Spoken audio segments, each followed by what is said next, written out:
तो आज हम लोग जो मेंडल का प्रथम संकर संकरण नियम था, जिसको हम लोग पिछले वीडियो में देखे हैं, उसी को आज हम लोग दूसरे विधि पुनेट वर्ग पुनेट स्क्वायर के रूप में देखेंगे कि उसी को हम दूसरी तरह से कैसे समझ सकते हैं।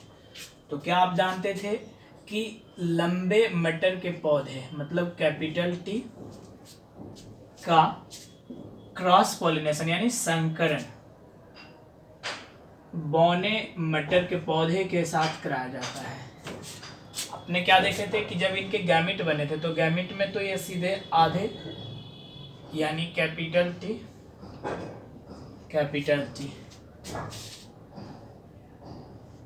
इधर स्मॉल टी, फिर इन युग्मकों का मिलन हुआ था यानी संगम। तो क्या इधर से कैपिटल टी उधर स्मॉल टी,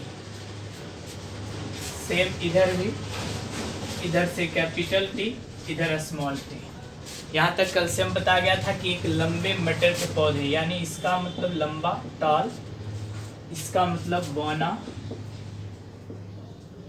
ड्वार्फ, ये युग्मक थे। इधर से ये सभी या इधर से ये सभी को आप एक साथ बोल सकते हैं गैमिट्स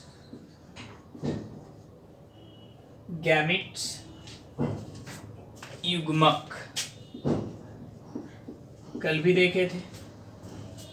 इसका आप दो नाम जाने थे, क्या? एक जीनोटाइप और एक फेनोटाइप।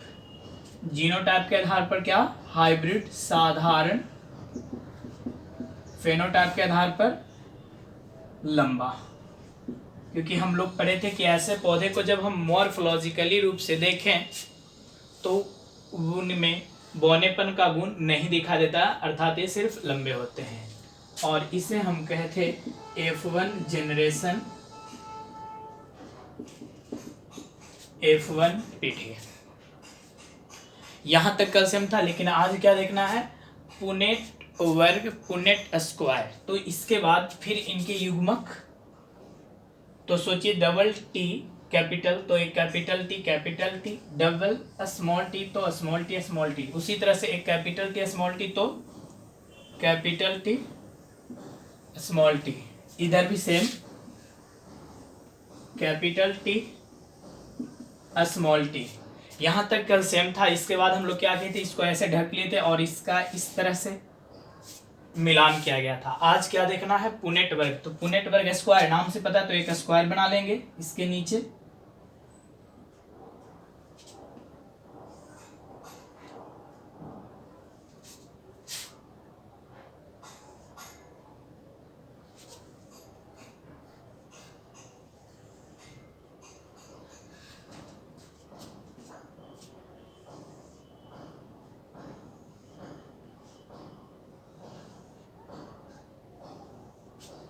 इसी का नाम है पुनेट वर्ग पुनेट स्क्वायर। इनके गैमिट होंगे, युग्मक लिखे जाएंगे गैमिट्स। तो आप देखें F1 पीढ़ी, फिर ये कल आप देखे होंगे ये गैमिट ही लिखे हुए थे। तो गैमिट एक और एक दो इधर, यानी कुछ गैमिट इधर लिखे जाएंगे और कुछ इधर। इधर कौन है? Capital T small T.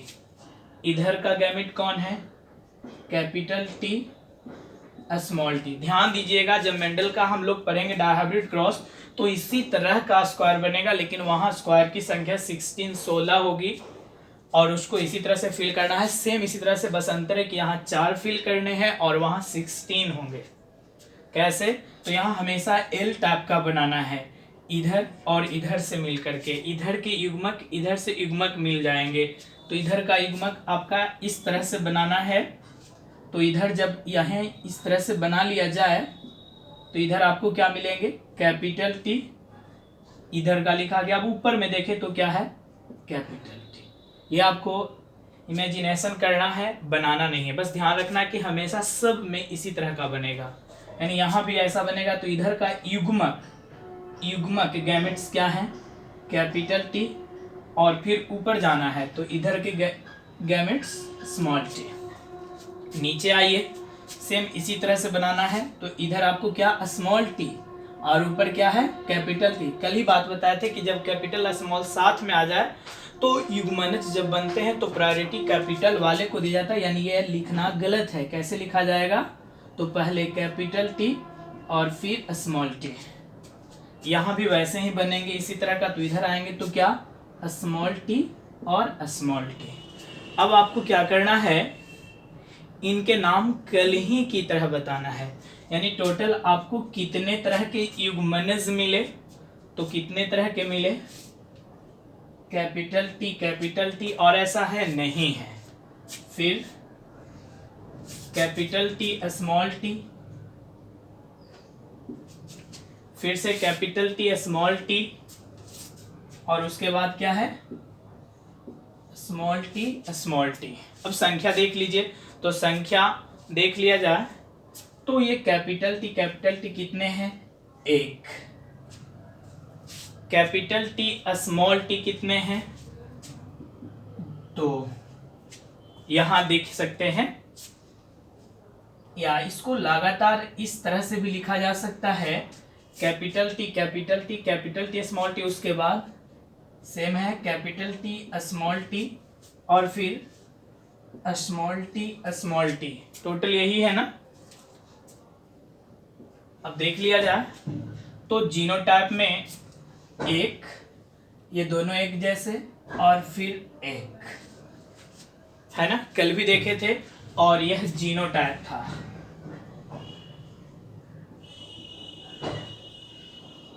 तो कल भी पढ़े थे जीनोटाइप रिजल्ट 1:1, लेकिन इसी को फेनोटाइप के आधार पर देखा जाए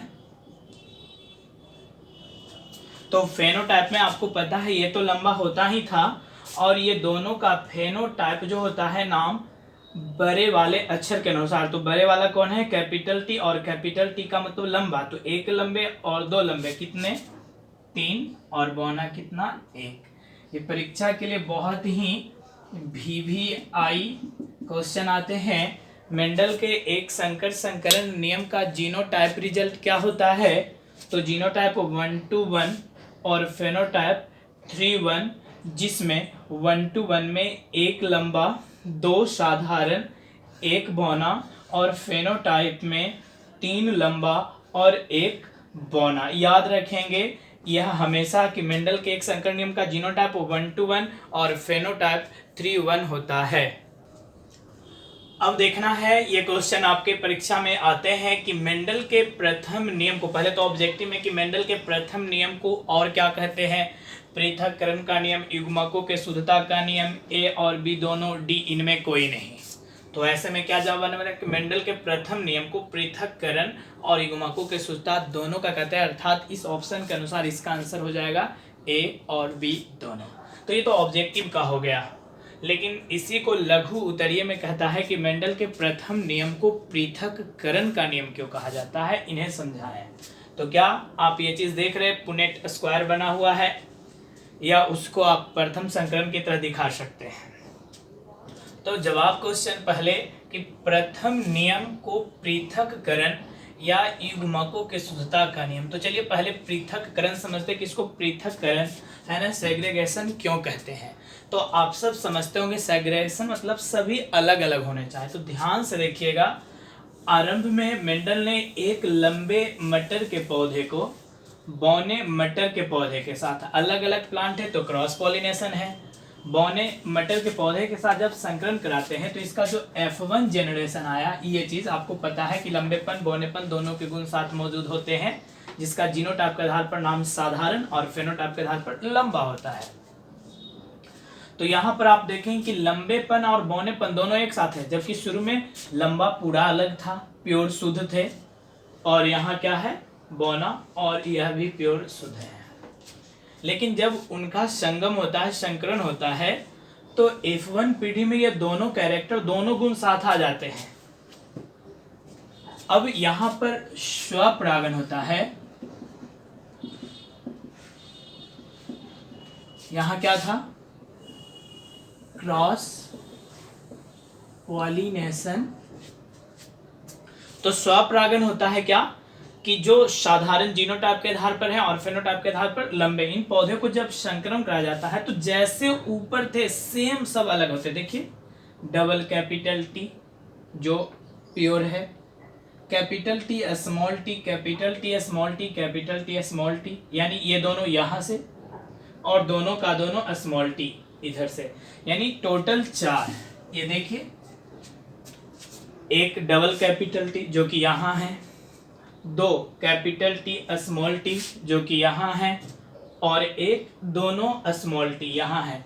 मतलब क्या बताया जा रहा है कि जब हम इन चीज़ों को देखें F1 पीढ़ी के पौधे को, तो उसमें ना प्योर लंबा है और ना ही प्योर बोना ड्वार्फ है, लेकिन इन्हीं पौधे को जब सेल्फ पॉलिनेशन कराते हैं तो सभी कैरेक्टर, सभी गुण बिल्कुल अलग हो जाते हैं। प्योर लंबे भी आ जाते हैं, यहाँ देखें है ना, जो साधारण थे साधारण भी आ जाते हैं, और जो बौने थे वो बौने भी आ जाते हैं, यानी क्या हो गया अलग अलग। तो कैसे जवाब इसका देंगे कि मेंडल ने जब एक लंबे मटर के पौधे का संकरण बौने मटर के पौधे के साथ कराया तो F1 पीढ़ी में फर्स्ट जनरेशन में लंबेपन और बौनेपन दोनों के गुण एक साथ मौजूद थे, अर्थात ये बिल्कुल अलग नहीं दिख रहे हैं। परंतु जब इन्हीं पौधे को पुनः आपस में कैसा सेल्फ पॉलिनेशन स्वपरागन कराया जाता है तो F2 पीढ़ी में सभी गुण, सभी कितने गुण, 3 गुण, लंबे, साधारण और बौने, सभी गुण, तो ये लंबे, ये दोनों साधारण और ये बौने अलग अलग दिखाई देने लगते हैं। अलग अलग दिखाई देने के कारण ही इसे हम पृथक्करण का नियम कहते हैं। नंबर दूसरा इसी का है युग्मकों के शुद्धता का नियम, है ना। प्योरिटी ऑफ गैमेट क्यों कहते हैं, तो उसे भी इसी डायग्राम से समझे कि मेंडल के जो प्रथम नियम है उसे युग्मकों के शुद्धता का नियम क्यों कहते हैं। तो ये समझिएगा, लंबे मटर के पौधे, बौने मटर के पौधे, इनके युग्मक ये है ना, 2 में एक कैपिटल टी, स्मॉल टी और स्मॉल टी। इनका जब इनका जब क्रॉस पॉलिनेशन हुआ तो आपको मिला capital T small T, capital T small T, यानी यहाँ पर तो दोनों मिल गए। यहाँ से नहीं लग रहा है कि ये बौने ये लंबे बिल्कुल मिले हुए हैं, यानी कि इनके गैमेट यहाँ पर ऐसा लग रहा है कि वो मिक्स हो चुका है, लेकिन ऐसा होता नहीं है, वो पूरे रूप से मिश्रित नहीं होते हैं। और वह F2 पीढ़ी में जैसे उनके गैमेट होते हैं वैसे ही उनसे जायगोट युग्मनज बन जाते हैं। इनके गैमेट कैपिटल टी से आए थे तो 2 कैपिटल टी बनाए, स्मॉल टी से आए तो 2 स्मॉल टी। अब यहाँ कैपिटल टी स्मॉल टी दोनों मिक्स्ड है तो कैपिटल टी स्मॉल टी आ गए। मतलब इसमें किसी चीज़ का मिश्रण नहीं होता है, वो बस दिखते हैं एक साथ, लेकिन सबका अपना अपना कैरेक्टर जो होता है वह स्वतंत्र होता है, अपने अपने लक्षण स्वतंत्र होते हैं। इसलिए हम इसे युग्मकों की शुद्धता यानी प्योरिटी ऑफ गैमेट कहते हैं। अब आपको कुछ प्रश्नों का उत्तर बताना है ना। इनको को अच्छी तरह से समझें अगर पिछले सभी क्लास को, तो इन तीनों प्रश्नों का उत्तर आप बहुत आसानी से बता सकते हैं, क्योंकि ये सब 3 दिन का पढ़ा हुआ चीज़ है ना। इनका उत्तर आपको हमें बताने के लिए कमेंट बॉक्स में देना होगा। जैसे पहला का आंसर जो भी हो जाता है तो पहला का अगर ए है तो ए लिख देना है, दूसरा का आंसर भी ए है तो ए, और तीसरा का भी आंसर है, तो इस तरह से कमेंट बॉक्स में आपको बताना है कि तीनों का क्या आंसर आएगा। चलिए, तो सबसे पहला क्वेश्चन क्या था कि एक संकर संकरण नियम का मोनोहाइब्रिड क्रॉस लॉ जो आप पढ़े हैं उनका जीनोटाइप रिजल्ट क्या आता है। आपके ऑप्शन है 3:1, 2:1:1, 1:2:1 और 9:3:3:1। इस तरह से दूसरा क्वेश्चन है कि मेंडल ने जीन को किस शब्द से परिभाषित किया है। ऑप्शन है आपके ए डीएनए, बी गुणसूत्र यानी क्रोमोसोम, सी कारक फैक्टर और डी इनमें कोई नहीं। नंबर तीसरा क्वेश्चन है विभिन्नता वेरिएशन किस प्रकार के जनन में उत्पन्न होती है। ऐसे आप ये चैप्टर नंबर 1 में भी, 2 में भी और 3 में भी बढ़ चुके हैं। वेरिएशन के बारे में, विभिन्नता किस प्रकार के जनन में उत्पन्न होती है। ऑप्शन है लैंगिक जनन सेक्सुअल रिप्रोडक्शन, बी अलैंगिक जनन एसेक्सुअल रिप्रोडक्शन, सी ए और बी दोनों, और डी इनमें कोई नहीं। इन तीनों प्रश्नों का उत्तर अच्छी तरह से आप कमेंट बॉक्स में देंगे।